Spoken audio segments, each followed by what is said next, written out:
हवा की बेटी इंसाफ के लिए दरबदर थाना चक जुमरा की पुलिस बेहिसी की तस्वीर बनी रही। तफसीलात के मुताबिक सबा नामी खातून ने न्यूज़ होम टीवी से गुफ्तगू करते हुए कहा, कुछ अरसा पहले मेरे खावन ने मुझे तलाक दे दी और मैं अपने वालदैन के घर आकर रहने लगी।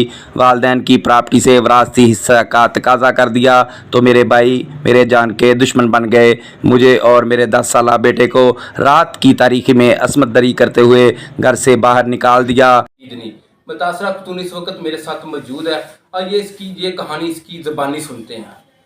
जी मैं सबा बीबी है, वलीयत मेरी अब्दुल गफार जी, है बोलो। ते मैं ਝੁਮਰਾ ਸਿਟੀ ਦੇ ਵਿੱਚ ਰਹਿੰਦੀ ਆ ਤੇ ਉੱਥੇ ਦੀ ਰਹਿائشੀ ਆ ਉੱਥੇ ਦੀ ਰਹਿائشੀ ਆ ਤੇ ਮੇਰੇ ਨਾਲ ਇੰਨਾ ਜ਼ੁਲਮ ਕੀਤਾ ਗਿਆ ਕਿ ਮੈਂ ਚੰਦ ਅਰਸਾ ਪਹਿਲੇ ਮੇਰੀ ਤਲਾਕ ਹੋ ਗਈ ਤੇ ਮੈਂ ਆਪਣੇ ਵਾਲਦਨ ਦੇ ਘਰ ਆਈ ਆ ਤੇ ਇੱਥੋਂ ਵੀ ਮੈਨੂੰ ਗਾਲੀ ਗਲੋਚ ਬਦਤਮੀਜ਼ੀ ਕਰਕੇ ਮੈਨੂੰ ਕੱਢਿਆ ਗਿਆ ਔਰ ਮੈਨੂੰ ਮਾਰਿਆ ਗਿਆ ਤੇ ਮੈਂ ਜਦੋਂ ਆ ਕੇ ਪੁਲਿਸ ਵਾਲਿਆਂ ਨੂੰ ਕੀਤਾ ਫੋਨ ਤੇ ਉਹਨਾਂ ਨੇ ਵੀ ਮੇਰੀ ਕੋਈ ਸੁਣਵਾਈ ਨਹੀਂ ਸੁਣੀ ਤੇ ਰਾਤੀ ਤਕਰੀਬਨ ਰਾਤ ਦਾ ਟਾਈਮ ਸੀ ਤੇ ਇਹਨਾਂ ਨੇ ਮੈਨੂੰ ਕੀ ਕੀਤਾ, ਰਾਤੀ ਪਿਸਤਲ ਲੈ ਕੇ ਮੇਰੇ ਤੇ ਤਾਨਿਆ ਔਰ ਮੇਰੇ ਤੇ ਜ਼ੁਲਮ ਕੀਤਾ ਤੇ ਮੈਂ ਜ਼ਹਿਨੀ ਤੌਰ ਤੇ ਇੰਨੀ ਪਰੇਸ਼ਾਨ। ਮੇਰਾ ਛੋਟਾ ਜਿਹਾ ਬੇਟਾ ਹੈ, ਮੈਨੂੰ ਵੀ ਉਹਨਾਂ ਨੇ ਬਾਹਰ ਕੱਢ ਦਿੱਤਾ, ਮੇਰੇ ਬੇਟੇ ਨੂੰ ਵੀ ਬਾਹਰ ਕੱਢ ਦਿੱਤਾ ਤੇ ਪੁਲਿਸ ਨੇ ਹਾਲੇ ਤੱਕ ਮੇਰੀ ਕੋਈ ਸੁਣਵਾਈ ਨਹੀਂ ਸੁਣੀ ਤੇ ਮੈਂ कोई सुनवाई नहीं सुनी तो मैं ज़हनी तौर पर इतनी परेशान हाँ। तो फिर 2 दिन पहले ये होया कि मेरी भैन के घर आए छुरियां लैके, असगर मेरा भरा वा ते नाल शाहज़ेब मेरा भतीजा वा, वड्डा भरा मेरा आया वा तो मैं ज़हनी तौर पर इन्नी परे कहते इनू कड्डो बाहर, इनू असीं अज छुरियां ना मार देना, अज इनू कतल कर देना, इनू कड्डो, अज इहदी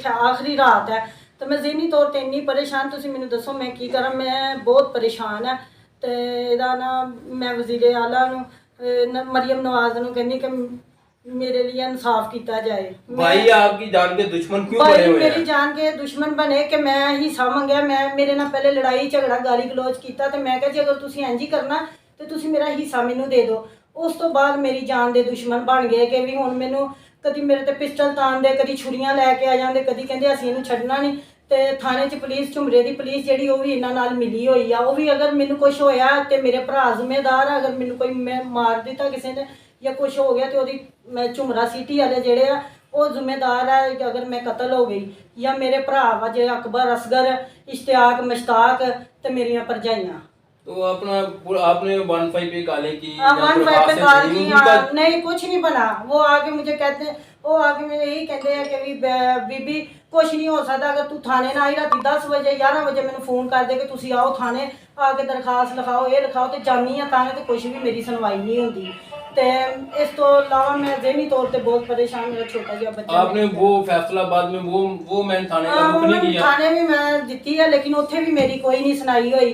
फिर मैं अफसर को गई, उन्होंने भी मेरी कोई सुनाई नहीं की, लेकिन मैं हूँ अदालत च मैनू इत्थे भी कोई मैनू उम्मीद नहीं है कि मेरे लिए वास्ते इंसाफ होए तो मेरा इंसाफ किया जाए। दर की ठोकरें खा रही हूँ, अगर मुझे इंसाफ ना मिला, अगर मेरे भाई मुझे कत्ल की धमकियाँ दे रहे हैं, अगर उन्होंने मुझे पर कातला हमला या मुझे कत्ल कर दिया तो इसकी जिम्मेदार मेरे भाई और थाना चक जुमरा की पुलिस होगी। जी।